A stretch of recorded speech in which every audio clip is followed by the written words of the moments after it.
Hello and welcome to session. So आज हम एक नया टॉपिक शुरू करने जा रहे हैं, the Indian polity. Polity means जो सिविक्स हम पढ़ते हैं स्कूल्स में, है ना? आपको याद होगा, थोड़ा बहुत याद है कि नहीं है? सिविक्स में क्या पढ़ते थे? वो president, fundamental rights, judiciary, local government जिसमें आता है पंचायत, म्यूनिसिपैलिटीज। तो वही सारे मुद्दे यहाँ पे बात करने वाले हैं। तो उसका बेसिक से स्टार्ट करेंगे, जो जो टॉपिक रेलिवेंट है और इम्पोर्टेंट एग्जाम के लिए उनकी बात करेंगे, राइट? हिस्ट्री हम पढ़ चुके हैं, पता होगा आपको, ब्रीफ आइडिया लग रहा होगा। अब ज्योग्राफी हम कंप्लीट कर चुके हैं, ये भी आपको पता है। ऑलराइट, चलिए। सो आज जो पहला है टॉपिक हमारा, वो है मेकिंग ऑफ द कॉन्स्टिट्यूशन। क्यों हम बात करें? क्योंकि कॉन्स्टिट्यूशन जो है, it is the mother of all the law. जितने भी कानून है इंडिया के, उनकी मदर है, यहीं से निकलते हैं सबकी पावर। पार्लियामेंट को अगर पावर मिलती है तो यहीं से मिलती है। तो हमारे ये कॉन्स्टिट्यूशन आया कहाँ से, इसकी मेकिंग कैसे हुई, तो वो हम बात करने वाले हैं। तो चलिए स्टार्ट करते हैं, राइट? तो सबसे पहले ये बैकग्राउंड क्या है, हिस्टोरिकल। देखिए, हमें क्या सुना होता है कि भीमराव अंबेडकर ने कॉन्स्टिट्यूशन बनाया है, ये हमारा ड्राफ्ट किया है, is known as the father of the Indian constitution. But story क्या है उसके पीछे की? एक रिसर्च है, डेलिब्रेशन है, और ऐसा नहीं है कि अचानक से बन गया। कि स्टार्ट किया कब? आफ्टर 1947 हम कहते हैं, है ना?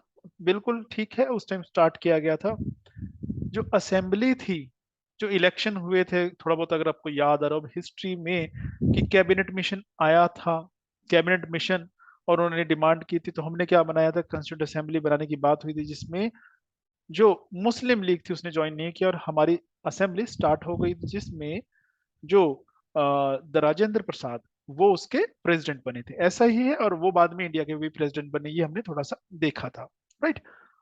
अब यहां से ये है कि कॉन्स्टिट्यूशन जो बनाया गया, उस असेंबली ने बनाया। और एक सीरीज थी, वेब सीरीज, आई बिलीव शायद यूट्यूब पे थी ये, राज्यसभा टीवी पे, तो आपको मिल जाएगी। उसमें यही दिखाया गया कि कैसे बना। तो उन्होंने 1949 में आके उसको फाइनल किया था, 1950 में उसको इम्प्लीमेंट किया गया। बट मुद्दा ये है कि अचानक से तो ऐसा कुछ नहीं होने वाला। ये आया कहाँ से? और जब ये आया, कि हम कहते हैं कि 1935 का जो एक्ट था हमारा, उसको बेस लिया गया, जो लॉ बने थे। तो ये भी कहाँ से आया? शुरुआत हुई ब्रिटिशर्स के टाइम से। ये आपको पता है थोड़ा सा हिस्ट्री में। जब उन्होंने बंगाल को अपने कंट्रोल में लिया था, वो कब लिया था? बैटल ऑफ प्लासी के बाद, 1764। अपने कंट्रोल में ले लिया। जब कंट्रोल में ले लिया तो क्या करेंगे? अब उसको रूल करेंगे। जब रूल करना स्टार्ट किया था 1772 में, डायरेक्ट रूल करना स्टार्ट किया था, 1764 में डायरेक्ट नहीं किया। और उसके बाद ही उसको उन्होंने कानून बना के अपने कंट्रोल में करना शुरू कर दिया। कानून किसने बनाया? ये ब्रिटिश पार्लियामेंट बना रही है। तो पहला जो कानून है, जो एक्ट है, वो 1773 का है। और ये क्यों बनाया गया था? ये ईस्ट इंडिया कंपनी को कंट्रोल करने के लिए बनाया गया था। इसके बाद 1784 में, इस में ही थोड़ी सी चेंजेस की गई, एक बोर्ड ऑफ कंट्रोल बना दिया गया था, ताकि ईस्ट इंडिया कंपनी बिजनेस करती है। अब यहाँ पे वो क्या कर रहे थे? वो बंगाल को कैप्चर करके एडमिनिस्ट्रेटिव काम भी कर रहे थे, यानी कि उनको रूल भी करना था। तो दोनों चीजों के लिए अलग अलग बॉडी है, एक बोर्ड ऑफ कंट्रोल इसलिए बना दिया गया, वो इन चीजों को देखेगा। फिर जब लगने लगा कि अब जो ब्रिटिशर्स फोकस किस पे कर रहे हैं, वो फोकस कर रहे थे इंडिया को कैप्चर करने पे। अब उनका फोकस कहाँ कम होना चाहिए? बिजनेस पे। तो इसलिए 1813 में एक कानून बनाया गया, जिससे जो इनकी मोनोपोली थी, कि जो ब्रिटिश गवर्नमेंट है, यानी कि ईस्ट इंडिया कंपनी, यहाँ पे उसका ट्रेड बंद कर दिया गया। कि आज के बाद वो ध्यान कहाँ करेगी? सिर्फ जो टेरिटरीज कैप्चर किए हैं उनको एडमिनिस्टर करने में। सिर्फ एक चीज छोड़ दी गई, कि चाय का जो ट्रेड है और चाइना के साथ जो ट्रेड चलता है, वो कंपनी कर सकती है। बट उसको भी 1833 में बंद कर दिया गया। अब ये जो किया जा रहा है, ये सारे लॉ बन रहे हैं, लॉ के द्वारा किया जा रहा है। तो यानी कि 1833 के बाद कंपनी ने सिर्फ एक ही काम किया है, और वो है कि जो इंडिया में एरिया उन्होंने कैप्चर किए, उनको कंट्रोल करना, उनका एडमिनिस्ट्रेशन चलाना, और उसी के लिए लॉ बनाए गए। फिर 1853 में बना था। बट 1858 में उनको एक नया लॉ बनाना पड़ा। क्यों? क्योंकि इस टाइम ये था जब 1857 का रिवोल्ट हुआ, ये आपको याद होगा, जहां तक मुझे पता है हमने डिस्कस किया था क्लास में। 1858 के एक्ट में बहुत कुछ हुआ कि जो पावर है ट्रांसफर कर दी गई। और अब उनको लगा कि इंडिया को कंट्रोल करना आसान नहीं है, यहाँ पे कुछ दोस्त बनाने पड़ेंगे और कुछ चेंजेस लानी पड़ेगी, इंडियंस को भी एडमिनिस्ट्रेशन में हिस्सेदार बनाना पड़ेगा। तो वही हुआ और ग्रेजुअली ये सिलसिला शुरू हुआ। 1861 में ऐसे कानून बना, 1892 में बना, 92 में क्योंकि कांग्रेस बन चुकी है, अब वो डिमांड करती थी कि इलेक्शन में हमें भी मौका दिया जाए, और वो दिया गया यहाँ पे। उसके बाद 1909 में है, यहाँ पे क्या किया गया याद होगा, मुस्लिम लीग की डिमांड थी सेपरेट इलेक्टोरेट की, वो यहाँ पे पूरी कर दी गई। और 1919 में वो आगे फर्दर सिखों को दे दिया गया और आगे बढ़ाने की बात की गई। डायर की इंट्रोड्यूस की गई, यानी कि कुछ पावर मिनिस्टर को दे दी गई, कुछ पावर जो गवर्नर था इंडिया ब्रिटिशर्स उसको दी गई। फिर 1935 जो मैंने यहाँ पहले लिखा था, ये एक्ट है जिसके बारे में कहा गया कि इंडिया में एक फेडरल गवर्नमेंट बनाएंगे। फेडरल क्या होता है? जहां पे एक सेंटर हो, सेंटर गवर्नमेंट हो, और स्टेट गवर्नमेंट, और उनके बीच में पावरें बटी हुई हों। और आज ऐसा ही है हमारा। पर ये जो लॉ बनाया गया था 1935 का जो कानून था, इसको इम्प्लीमेंट नहीं किया जा सका। क्यों नहीं किया जा सका? क्योंकि 1935 के बाद हालात बदल चुके थे, कांग्रेस की मिनिस्ट्री आ चुकी थी और फिर वर्ल्ड वॉर स्टार्ट हो गई। और कांग्रेस की डिमांड कुछ और थी, वो क्या थी? इंडिपेंडेंस की। तो सारा फोकस उधर चला गया, इसको हम इम्प्लीमेंट नहीं कर पाए, मींस ब्रिटिशर्स इम्प्लीमेंट नहीं कर पाए। और उसके बाद जो एक्ट है वो सिर्फ आजादी का एक्ट बना 1947। तो ब्रिटिशर्स ने जो शुरुआत है वो यहीं से की थी, इसको बेस लिया। और उसके साथ जो दूसरे मींस दूसरे कंट्रीज के कॉन्स्टिट्यूशन थे उनको पढ़ा समझा, और वहां से क्या किया, इंडियंस ने वहां से जो उनको लगे रेलिवेंट पॉइंट वो निकाल लिए और उनको लिख दिया गया, और कंपाइल करके कॉन्स्टिट्यूशन तैयार कर दिया गया। तो ये कुछ है, इसी की हम बात करने वाले हैं आगे, राइट। तो ये बेसिक सा था। तो जब आजादी हुई उससे पहले प्रोसेस हमने शुरू किया था, स्टार्टिंग हो चुकी थी इसकी। स्टार्टिंग क्या थी? 9 दिसंबर 1946, ये डेट याद कर लीजिए। ये है कि जब कॉन्स्टिट्यूंट असेंबली पहली बार मिलती है, पहली उसकी मीटिंग होती है, क्या करने के लिए? सारे मुद्दे जो हैं उनको डिसाइड करने के लिए, क्योंकि इंडिया अब आजाद होने जा रहा था। तो यहाँ से क्वेश्चन बनता है, इसका प्रेसिडेंट कौन था? सचिदानंद सिन्हा को इसका प्रेसिडेंट बनाया गया असेंबली का। क्यों? सिर्फ इसलिए क्योंकि वो उम्र में सबसे बड़े थे, या कह लीजिए एक्सपीरियंस में सबसे बड़े थे, और उस टाइम वही था सीनियर मोस्ट मेंबर। अब उन्होंने क्या किया, अब वो इसलिए बनाया गया ताकि असेंबली का एक प्रेसिडेंट चुना जा सके, और राजेंद्र प्रसाद को इस असेंबली का प्रेसिडेंट चुना गया। तो प्रेजाइड किया इन्होंने, और प्रेसिडेंट किसको बनाया गया? राजेंद्र प्रसाद ने। फिर बीएन राव इनको लीगल एडवाइजर जो है वो अपॉइंट किया गया। उसके बाद 13 दिसंबर को, यानी कि 4 दिन बाद, जवाहरलाल नेहरू ने, ये याद कर लीजिए इंपॉर्टेंट है, ऑब्जेक्टिव रेजोल्यूशन जो है पार्लियामेंट में वो पेश किया, यानी कि इस असेंबली में पेश किया। इस ये क्या है, what is this objective resolution? ये क्वेश्चन बन जाता है कि ऑब्जेक्टिव रेजोल्यूशन किसने पेश किया, कब पेश किया, और कई बार पूछा था ये क्या है ऑब्जेक्टिव। तो ये जो रेजोल्यूशन है ऑब्जेक्टिव के लिए था कि जो हम बनाने जा रहे हैं संविधान या कॉन्स्टिट्यूशन, वो किस लिए बनाने जा रहे हैं, उसका ऑब्जेक्ट क्या है, पर्पस क्या है, तो इसमें वो लिखा हुआ था। अब दूसरा क्वेश्चन आता है आज की डेट में, ये कहाँ पे है? जो आपका कॉन्स्टिट्यूशन में एक लिखा हुआ प्रियम्बल, प्रस्तावना जो है, जिसमें लिखा है we the people of India adopt, enact and hereby gives to ourself. तो वो कॉन्स्टिट्यूशन है जिसमें लिखा है कि इंडिया क्या होगा, सोशलिस्ट डेमोक्रेटिक रिपब्लिक, ऐसे लिखा हुआ है उसमें। तो यही था ऑब्जेक्टिव रेजोल्यूशन, मीन्स उसमें बताया हुआ कि जो हम संविधान बनाने जा रहे हैं उसमें हम कैसा इंडिया चाहते हैं और कैसा हमें संविधान बनाना पड़ेगा, राइट। तो ये आपको पता होना चाहिए, यहां से स्टार्ट हुआ। देन कम्स ये जो असेंबली थी, अब इन्होंने बहुत सारी कमेटीज बनाई हर काम के लिए। जैसे इंडिया को जोड़ना था, अलग अलग रियासतें थी, तो उनको जोड़ने के लिए कमेटी बनाई, कोई और काम थे उसके लिए कमेटी बनाई। तो एक कमेटी बनाई गई जिसकी ड्यूटी थी कि वो कॉन्स्टिट्यूशन की ड्राफ्टिंग करे, तो उसको कहते हैं ड्राफ्टिंग कमेटी। और जो अंबेडकर थे एक्चुअली उस कमेटी के चेयरमैन थे, इसीलिए उनको कहा जाता है he is the father of Indian constitution. So Ambedkar was a chairman. उसके अलावा जो मेंबर थे, 6 और मेंबर थे, कौन कौन से? N Gopala Swami Ayyangar, Alladi Krishna Swami Iyer, K M Munshi, Mohammad Saadulla, B L मित्तर।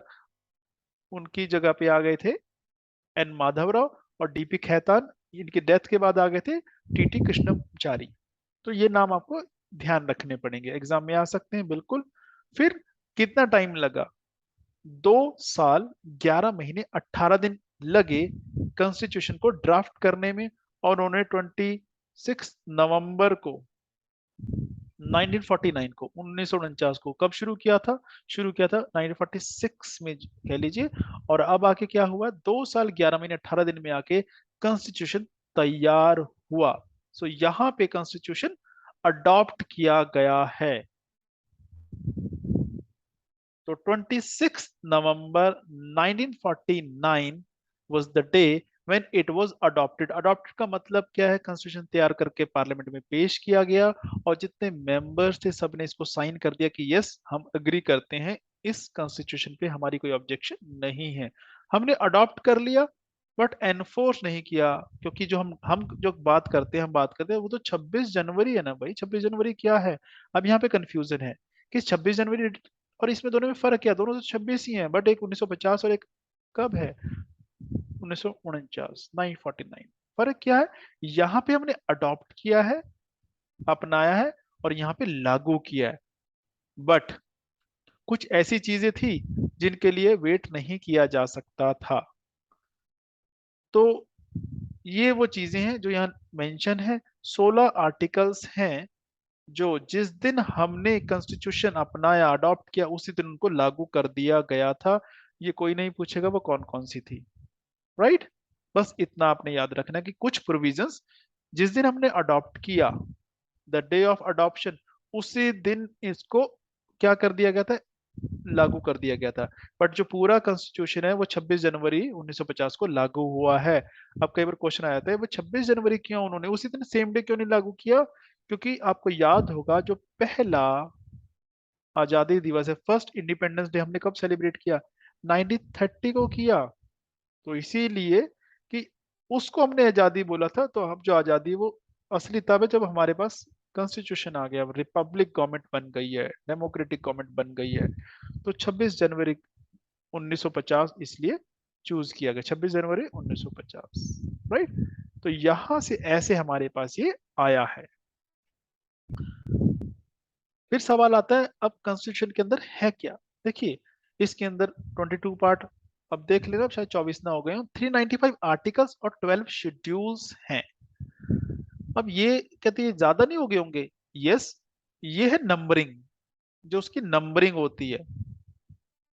जितने नए बनते हैं वो उन्हीं के अंदर बनते हैं, जो हटते हैं उन्हीं के अंदर बनते हैं। फॉर एग्जाम्पल यहाँ लिखा है 1 2 3 4 5। अब ये नंबरिंग है 1 to 5। अगर मान लीजिए सरकार कहती है आर्टिकल 4 को हमने डिलीट कर दिया, ये आज नहीं लागू होगा, चलेगा नहीं, तो अब कितने नंबरिंग आज भी 5 है, पर 4 कहाँ गया? इट इज डिलीटेड और ओमिटेड, कि हटा दिया गया है। अगर सरकार कहती है हमें 2 ऐड करने हैं, तो 2 ऐड कहाँ होंगे? इन्हीं के बीच में। मान लीजिए यहाँ ऐड करना, तो वो होगा 2A 2B, ऐसे। यानी कि जो नंबरिंग है वो चेंज नहीं होगी। तो इसलिए कल भी 395 थे, आज भी 395 है। आर्टिकल 450 हो चुके हैं। राइट? हाँ, जो शेड्यूल है वो 12 है, आज 12 है, पहले 8 हुआ करते थे जब संविधान बना था। राइट? और कौन कौन से हैं? ये पार्ट है, इंपॉर्टेंट नहीं है, इसको आप छोड़ सकते हैं। सिर्फ मैंने आपके रेफरेंस के लिए लिख दिया, कई बार यू नेवर नो कोई पूछ ले, तो उतना इंपॉर्टेंट नहीं। कि जो पार्ट 1 है जिसमें चैप्टर्स हैं अलग अलग, तो वो क्या है? गवर्नमेंट ऑफ इंडिया, यानी कि इंडिया जो हमारा भारत जिसे हम कहते हैं उसके एरिया कौन कौन से, उसमें वो बताया गया है। पार्ट 2 बताता है कि सिटीजनशिप किसको कैसे मिलेगी, कौन इंडिया का नागरिक कैसे बनेगा। जो पार्ट 3 है वो हमारे जो मौलिक अधिकार है, फंडामेंटल राइट, उनकी बात करता है। पार्ट 4 जो गवर्नमेंट के लिए इंस्ट्रक्शंस हैं, डायरेक्टिव प्रिंसिपल्स हैं, कि आप कैसे जब लॉ बनाओगे तो कैसे बनाओगे और क्या ध्यान में रखते हुए बनाओगे। और उसमें हमारी क्या दी हुई है? ड्यूटीज दी हुई हैं। जो आर्टिकल सॉरी पार्ट 5 है वो यूनियन की बात कर, यूनियन का मतलब सेंटर गवर्नमेंट की बात करता है और अगला वाला पार्ट स्टेट गवर्नमेंट की पार्ट बात करता है। तो ऐसे ही है। अब जो ये पार्ट 7 है, इसमें जो फर्स्ट शेड्यूल में स्टेट्स दी गई हैं, 8 में यूनियन टेरिटरीज हैं, तो 9 में पंचायत एंड म्यूनिसिपैलिटीज हैं। सो 10 में जो शेड्यूल्ड ट्राइब्स है ना, एसटीज और शेड्यूल एरियाज, उनके बारे में बात की गई है। फिर यूनियन और स्टेट के बीच में रिलेशन कैसे रहेंगे, पार्ट 11 में बात की गई है। तो ऐसे अलग अलग है, नॉट वेरी इंपॉर्टेंट, तो स्किप कर देंगे तो भी चल जाएगा। इंपॉर्टेंट क्या है, इंपॉर्टेंट है शेड्यूल। शेड्यूल कितने हैं मैंने बताया 12, इनिशियली कितने थे 8 थे। अब वो कौन कौन से, जो शेड्यूल 1 है वो है स्टेट्स एंड यूनियन टेरिटरीज, ये आपको पता होना चाहिए, यहां से क्वेश्चन आते हैं। राइट, डाउट है तो कमेंट करके मुझे बता दीजिएगा, एक्सप्लेन, नो इश्यूज है ना। ये आपके लिए थोड़ा सा हो सकता है, अगर नया आपको लग रहा होगा, अगर आपने पहले नहीं पढ़ा है, अदरवाइज इट इज, जब समझ आएगा it is very easy, and I believe कि जो आप चीज एक बार ध्यान से पढ़ लेंगे, समझ आ जाएगी, वो आपको आसान लगेगी। मुश्किल वो लगती है जहां पे हमारा फोकस ना हो, हमें समझना है बस। राइट, चलिए दूसरा है emoluments of high level officials. Emolument मतलब जो सैलरी है, राष्ट्रपति की सैलरी क्या है, उपराष्ट्रपति की क्या है, जजेस की सैलरी क्या है, इसमें वो मेंशन है कितनी सैलरी है। जो शेड्यूल 3 है, जो उन्होंने ओथ लेनी होती ना, लाइक प्रेसिडेंट बनने के बाद कौन सी ओथ लेनी है, जी चीफ जस्टिस ऑफ इंडिया बनने के बाद कौन सी ओथ लेनी है, मिनिस्टर को कौन सी ओथ लेनी है, स्पीकर को कौन सी ओथ लेनी है, इसमें सारी वो मेंशन की गई हैं। जो पार्ट सॉरी शेड्यूल 4 है, उसमें है कि राज्यसभा की जो सीट है वो किस स्टेट में कितनी है और यूटी में कितनी है, यहाँ पे वो मेंशन किया हुआ है। जो शेड्यूल 5 और शेड्यूल 6 दोनों सेम सेम से हैं। फर्क क्या है, जो शेड्यूल एरियाज हैं और शेड्यूल ट्राइब, उनको कैसे कंट्रोल करना है और कैसे एडमिनिस्टर करना है, उसमें वो लिखा हुआ है। जो शेड्यूल 6 है, वो सिर्फ और सिर्फ ये जो स्टेट्स हैं, असम, मेघालय, त्रिपुरा और मिजोरम, इनके ट्राइबल एरियाज की बात करता है और कुछ बात नहीं करता है, स्पेशल इंचार्ज की। राइट, जो 7 है, उसमें क्या है, उसमें फेडरलिज्म के बारे में सिर्फ ये दिया है कि जो डिस्ट्रीब्यूशन ऑफ पावर बोलते हैं हम इसको, कि यहाँ पे लिस्ट दी है 3 तरह की। उन तीनों लिस्टों में है क्या, एक को कहते हैं यूनियन लिस्ट जो कि सेंटर के लिए है, दूसरी है स्टेट लिस्ट, तीसरी है कंकरेंट लिस्ट। इनका सिंपल सा मतलब ये है, यूनियन लिस्ट जिसपे सिर्फ यूनियन गवर्नमेंट यानी कि सेंटर गवर्नमेंट कानून बना सकती है, वो सारे सब्जेक्ट यहाँ पे मेंशन किए हैं। जिसपे सिर्फ स्टेट गवर्नमेंट बना सकती है वो स्टेट लिस्ट में है। जहां पे दोनों की पावर है, सेंटर भी बना ले और स्टेट भी बना ले, बराबर पावर है, तो वो है कंकरेंट लिस्ट। तो 3 तरह की लिस्ट हैं। अगर सवाल आता है कि वो सब्जेक्ट जो नया आ गया अभी कोई, और तीनों में किसी पे नहीं है, तो वो कहाँ जाएगा, वो सेंटर डिसाइड करेगा जी, याद रखना। अगर फिर भी कंफ्यूजन है तो सुप्रीम कोर्ट बताएगा। जो शेड्यूल 8 है, उसमें लैंग्वेजेस दी गई, कौन सी, जो हमारी ऑफिशियल लैंग्वेज है, जिसको हमारा कॉन्स्टिट्यूशन रिकॉग्नाइज करता है। कितनी है टोटल, 22 लैंग्वेजेस हैं हमारे उसमें, और ये कौन सी हैं, जैसे आपकी उड़िया है, हिंदी है, बांग्ला, ये सारी जितने भी लैंग्वेज हैं ऑफिशियल, इसमें मेंशन है। और खास बात क्या है, इंग्लिश इसमें मेंशन नहीं है, ये याद रख लीजिएगा। इंग्लिश हमारी शेड्यूल लैंग्वेज नहीं है, क्योंकि शेड्यूल में मेंशन है शेड्यूल 8 में, तो इसको हम कहेंगे शेड्यूल लैंग्वेज। और कितनी शेड्यूल लैंग्वेजेस है, 22 है, जिसमें इंग्लिश नहीं है। तो 8 तो ये पुराने, अब 9 और 10, 11, 12, ये जो 4 हैं, कौन से जो ऐड हुए हैं, देखिए 9 जो था ये बाद में ऐड किया गया। जो पहली अमेंडमेंट है कॉन्स्टिट्यूशन की, जो कि 1951 में की गई, तो उसके द्वारा, यानी कि पहली बार आपको संविधान बदलना पड़ा कब, 1951 में। तो ये फर्स्ट अमेंडमेंट बोला जाता है इसको। तो इसमें किया क्या गया, एक्चुअली ऐसा था, जब सरकार जमीन किसी की ले लेगी, तो राइट टू प्रॉपर्टी है, तो वो कोर्ट जा सकता है, और कोर्ट चला गया, कोर्ट ने मना करते जमीन नहीं ले सकती। उस टाइम यही चल रहा था कि सरकार ने कुछ एक्ट लागू किए कि जिसके पास जमीन फालतू है, सरप्लस है, उससे ले लीजिए, और जो गरीब है जिनके पास जमीन नहीं उनको दे दीजिए। तो जब सरकार ने शुरू किया तो ये प्रॉब्लम आ गई, लोग कोर्ट जाने लगे।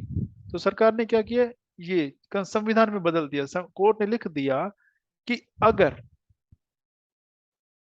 कोई भी कानून बनाया जाता है सरकार के द्वारा, और उसको इस शेड्यूल में मेंशन कर दिया जाए, तो उस पे कोई कोर्ट सवाल नहीं उठाएगा, वो कोर्ट की परव्यू से बाहर हो जाएगा, बस। ये याद रखना है कि कब बना और किस चीज के लिए बना। ठीक है। जो 10 है ये कब बना, अब ये याद रखिए, और किस चीज के लिए है। ये 1985 में बना। और ये जब 52nd टाइम कॉन्स्टिट्यूशन को अमेंड किया गया, इसीलिए इसको कहते हैं 52nd कॉन्स्टिट्यूशन अमेंडमेंट एक्ट। कब का है? 1985 का है। राइट। किस चीज से ये डील करता है? ये डील करता है एंटी डिफेक्शन लॉ से। इसका मतलब क्या होता है? इसका मतलब होता है अगर कोई अपना दल बदल ले, कोई किसी पार्टी का लीडर इलेक्शन हो जीत जाए, बाद में दूसरी पार्टी से अच्छा ऑफर आए, उसको ज्वाइन कर लिया, तो इस चीज को रोकने के लिए बनाया गया था कि ताकि एक पार्टी से लोग छोड़ छोड़ के ना भागें इलेक्शन जीतने के बाद। तो ये कहता है जो एंटी डिफेक्शन लॉ है कि अगर कोई भी पर्सन, कौन सा, एमएलए एमपी इलेक्शन जीत के एमएलए बन गया, एमपी बन गया और अपनी पार्टी से रिजाइन कर दे और दूसरी पार्टी ज्वाइन कर ले, तो उसको डिफेक्शन माना जाएगा, क्योंकि उसने दल बदला, तो दल बदलना डिफेक्शन माना जाएगा और उसको डिस्क्वालीफाई कर दिया जाएगा, फिर वो मेंबर नहीं रहेगा किसका, उस सदन का। तो ये डील करता है। फिर 1992 में पंचायत वाला जो है इशू है वो उठा। तो उसके लिए क्या किया गया कि पंचायत और म्यूनिसिपैलिटी के लिए दो बनाए गए। 20 लिखा, दिस इज 11, सॉरी, 11 और 12 दो शेड्यूल ऐड किए गए। ये जब नरसिम्हा राव की गवर्नमेंट थी, मुझे याद है, बचपन की ये बातें अब याद आती हैं, तो तब ये किया गया था। और तो दो अमेंडमेंट है, मींस कॉन्स्टिट्यूशन को 73rd और 74th टाइम लिखा नहीं है, नो, 74th। तो अगर सवाल आता है कि 73rd और 74th अमेंडमेंट एक्ट कब के हैं? 1992 के हैं। दूसरा सवाल किस चीज से डील करते हैं? जो 73rd है ये पंचायत से डील करता है, पंचायत की प्रोविजन दी गई है संविधान में। और जो 74th अमेंडमेंट है वो म्यूनिसिपैलिटी से डील करती है। पंचायत यानी कि रूरल की डेवलपमेंट है, म्यूनिसिपैलिटी यानी कि अर्बन एरियाज उनकी प्लानिंग की बात करता है। यानी कि पंचायत को एक कॉन्स्टिट्यूशनल स्टेटस के लिए डाला गया और म्यूनिसिपैलिटीज को कॉन्स्टिट्यूशन देने के लिए डाला गया है। राइट।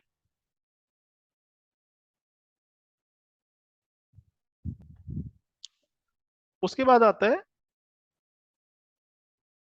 जो सेलिएंट फीचर्स है, हमारा संविधान क्या है, उसकी क्या खासियत है, तो वो हमें पता होना चाहिए। एग्जाम में आता है और हम इसको एक्सप्लेन भी कर लेते हैं। अब ये जो आपके सामने लिखा हुआ है, लेंथीएस्ट रिटन कॉन्स्टिट्यूशन, अब यहाँ से क्लियर हो गया होगा आपको कि हमारा जो संविधान है, एक तो लेंथीएस्ट है, पूरे वर्ल्ड में सबसे बड़ा है, और रिटन है, मीन्स रिटन सबसे बड़ा। औरों का हो सकता है बड़ा हो, पर वो रिटर्न नहीं होगा, रिटर्न हमारा ही सबसे बड़ा है। क्यों है?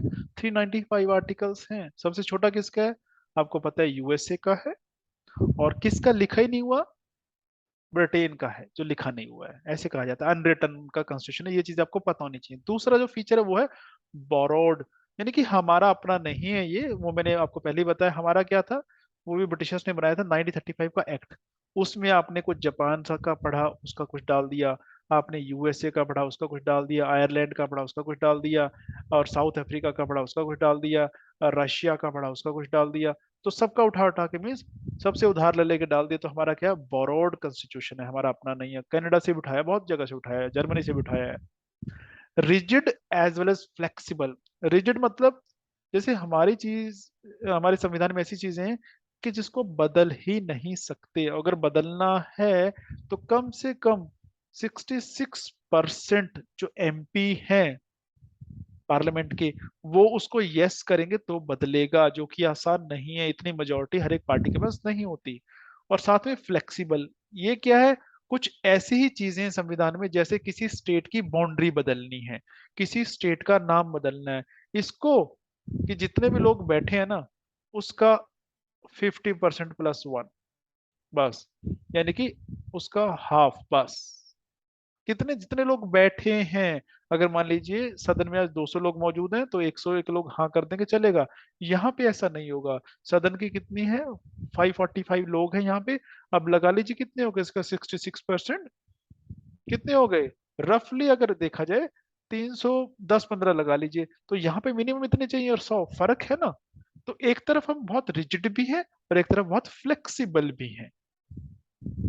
पार्लियामेंट्री फॉर्म ऑफ गवर्नमेंट है जो हमारा संविधान है, वो हमें कैसी गवर्नमेंट देता है? ना किसी किंग की देता है, ना किसी प्रेसिडेंट को पावर देता है, ये देता है एक पूरी कमेटी को, एक पूरी असेंबली को, पार्लियामेंट को। यानी कि यहाँ पे पावर बटी हुई है, एक के पास नहीं है। पार्लियामेंट कौन है? ग्रुप ऑफ पीपल है, असेंबली ऑफ पीपल है, एमपीज हैं वहां पे बैठे हुए, और एक नहीं है, हंड्रेड्स में है, फ्यू हंड्रेड्स हैं। लोकसभा राज्यसभा कभी लगा दिए तो 700 से ऊपर हो जाएंगे, है ना, कुछ ऐसा हो जाता है। फेडरल सिस्टम विद यूनिटरी बायस, इसका मतलब क्या है? हमारा जो संविधान है वो हमें फेडरल सिस्टम देता है कि जो पावर है कुछ सेंटर के पास होगी, कुछ स्टेट गवर्नमेंट के पास होगी, डिवीजन ऑफ पावर हो गया, इसको कहते हैं फेडरेशन। विद यूनिटरी बायस का मतलब क्या है? कि जो बायसनेस है, झुकाव है, वो सेंटर की तरफ है, कि जहां पे कुछ नहीं है पावर किसको दे दी गई? सारी सेंटर। तो यहाँ पे सुप्रीम सेंटर ना कि स्टेट, कि डिवीजन भी कर दी पावर की, पर सेंटर को ज्यादा पावर भी दे दी। तो फेडरल है तो इसको कहते हैं क्वाजी फेडरल, यानी कि पूरा नहीं, आधा है फेडरल। हमने लिया कहां से? ये हमने लिया कनाडा से, वो प्रॉपर फेडरल है। इंडिपेंडेंस ऑफ जुडिशरी, कि हमारे यहाँ जुडिशरी है वो आजाद होके काम करती है, किसी के कंट्रोल में नहीं है। कैसे नहीं है? कि अगर चाहे कि प्राइम मिनिस्टर चाहता है कि जज को हटा दिया जाए, हाई कोर्ट के जज को, नहीं हटा सकता, कि उसने एक ऑर्डर इश्यू किया जज हट जाए, नहीं पॉसिबल है। इसलिए जज बिंदास होके, खुल के, इंडिपेंडेंट होके काम करते हैं। ये क्यों रखा गया? ताकि उनको कोई प्रेशर ना डाल सके। तो हमारा कॉन्स्टिट्यूशन ये गारंटी देता है कि हमारी जुडिशरी, हाई कोर्ट और सुप्रीम कोर्ट, वो बिना फियर, बिना किसी चीज के, बिना प्रेशर के वो काम करेगी, इंडिपेंडेंट होके काम करेगी। राइट। सेक्युलर स्टेट, जो हमारा स्टेट, हमारी कंट्री है, स्टेट का मतलब यहाँ कंट्री है, वो क्या है? सेक्युलर। सेक्युलर का मतलब क्या है? कि यहाँ पे सभी रिलीजन को इक्वल स्टेटस मिला हुआ है। स्टेट गवर्नमेंट का अपना कोई रिलीजन नहीं है। ये क्या है? सभी का अपना पर्सनल अफेयर रहेगा, जिसका जो रिलीजन है उसको फॉलो करे, दैट्स इट। ये सेकुलरिज्म हमारे यहाँ पे।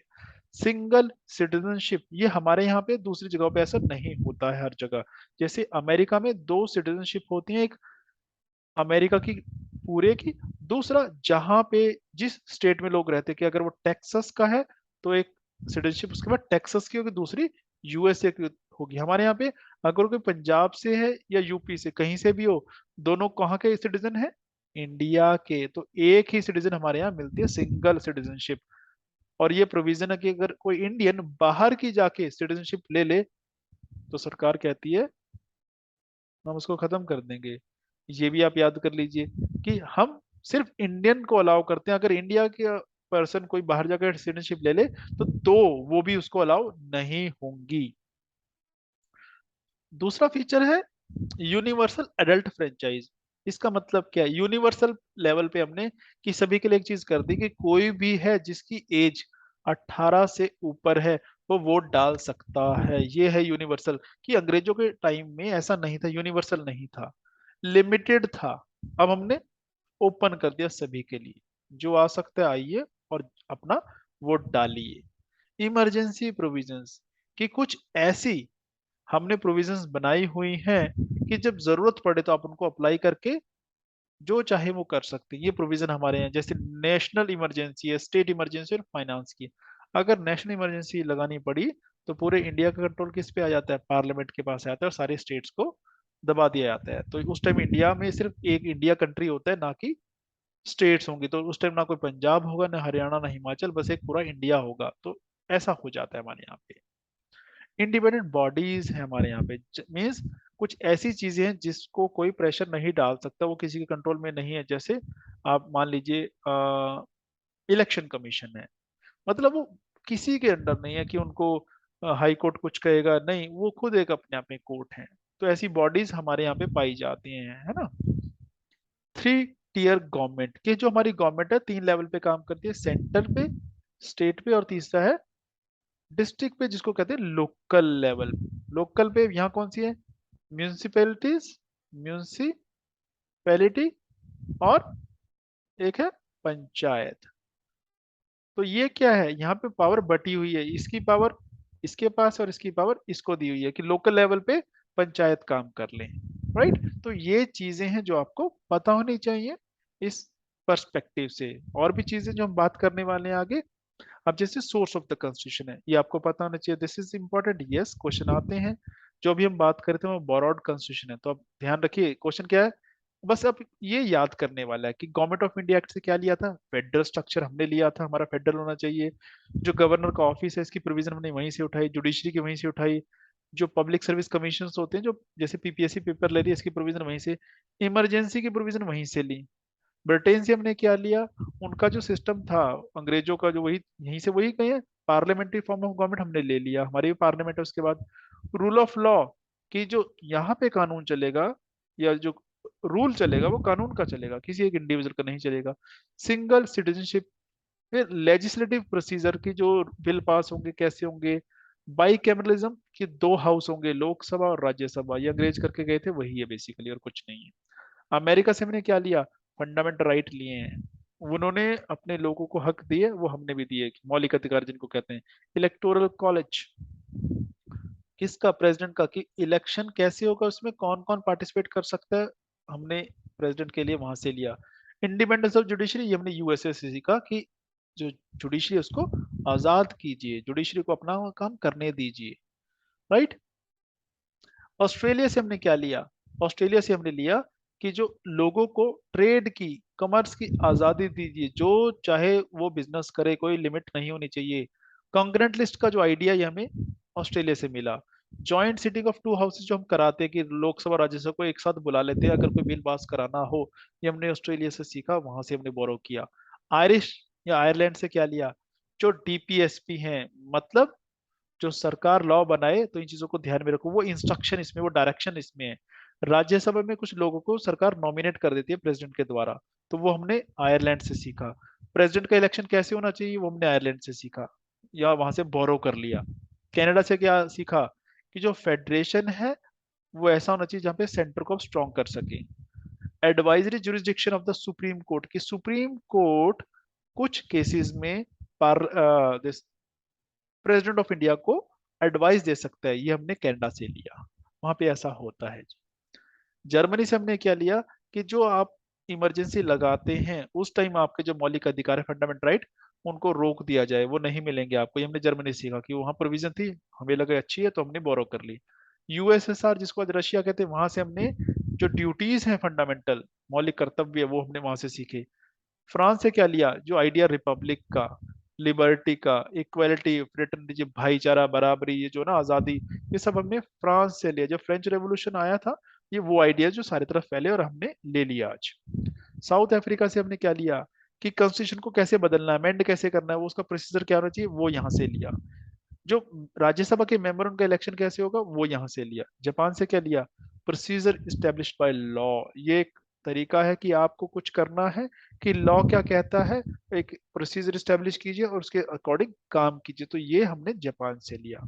ये चीजें जो आपको ध्यान रखनी है और रिवाइज करके पढ़नी है। राइट। चलिए, तो मुझे लगता है आज के लिए इतना काफी है। सी यू नेक्स्ट टाइम, तब तक एंजॉय कीजिए। Thank you so much, bye bye, take care, good night.